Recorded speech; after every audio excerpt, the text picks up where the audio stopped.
Neat పరీక్ష అంశాన్ని రాజకీయాలకు వాడుకుంటున్నారని కాంగ్రెస్ పై బీజేపీ అధికార ప్రతినిధి సునీల్ రావు ఆరోపించారు. కాక్రోచ్ పార్టీతో కలిసి కాంగ్రెస్ రాజకీయం చేస్తోందని మండిపడ్డారు. ప్రధాని నివాసం దగ్గర ధర్నా చేసిన రాహుల్ గాంధీని అరెస్టు చేయడంపై కాంగ్రెస్ నాయకులు గగ్గోలు పెట్టడం తగదని హెచ్చరించారు.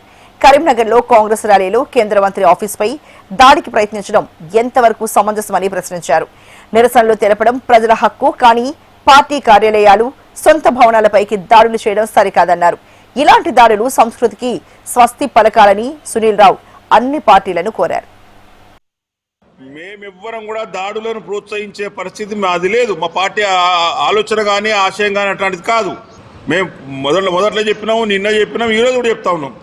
మేము ప్రజాస్వామ్యబద్ధంగా ప్రజాస్వామ్య పద్ధతిలో ప్రజల వద్దకు వెళ్ళి సమస్యను విశదీకరించే ప్రయత్నం చేస్తాం, సమస్యలు పరిష్కరించే ప్రయత్నం చేస్తాం.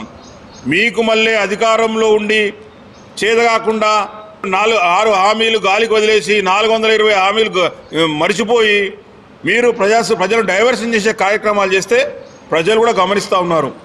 ఏం హామీలు ఇచ్చిండ్రు, ఏ హామీలు నిలబెట్టుకున్నారు, ఏం హామీలు అన్ని విస్మరించిండ్రు, ఎప్పుడు సమయం వస్తా అని ప్రజలు కాచు కూర్చున్నారు. ఆ విధంగా మేము ప్రజలు ఎడ్యుకేట్ చేస్తాం. తప్పకుండా కూడా ఎన్నికలు ఎప్పుడొచ్చినా ఎన్నికలను ఎదుర్కొంటాం, ప్రజల మద్దతు కూడా ప్రయత్నం చేస్తాం. కానీ ఈ విధంగా కేంద్ర హోంశాఖ సహాయ మంత్రి ఆఫీస్కి రావడం, ఒక ఎమ్మెల్యే బాధ్యత ఉన్న ఎమ్మెల్యే రావడం, ఇది మంచి పద్ధతి కాదని తెలియజేస్తా ఉన్నాం. ఈయన దాడికి కారణం ఎవరు? మేమెవ్వలం కూడా ఎవరి ఆఫీసులకు పోలే. మీరు ఆందోళన కార్యక్రమాలు ఏదో బొద్దింకలు చేస్తున్నదాన్ని మీరేదో హైజాక్ చేసుకొని పొలిటికల్గా మైలేజ్ చేద్దామనుకొని రాహుల్ గాంధీ ధర్నా వేస్తే అరెస్ట్ చేసిన, ధర్నా వేస్తే ఎవరినైనా అరెస్ట్ చేస్తారు. పోలీసుల హక్కది. ప్రధానమంత్రి ఇంటి ముందర ధర్నా చేస్తే ఎవరో చూసుకుంటూ కూర్చోరు.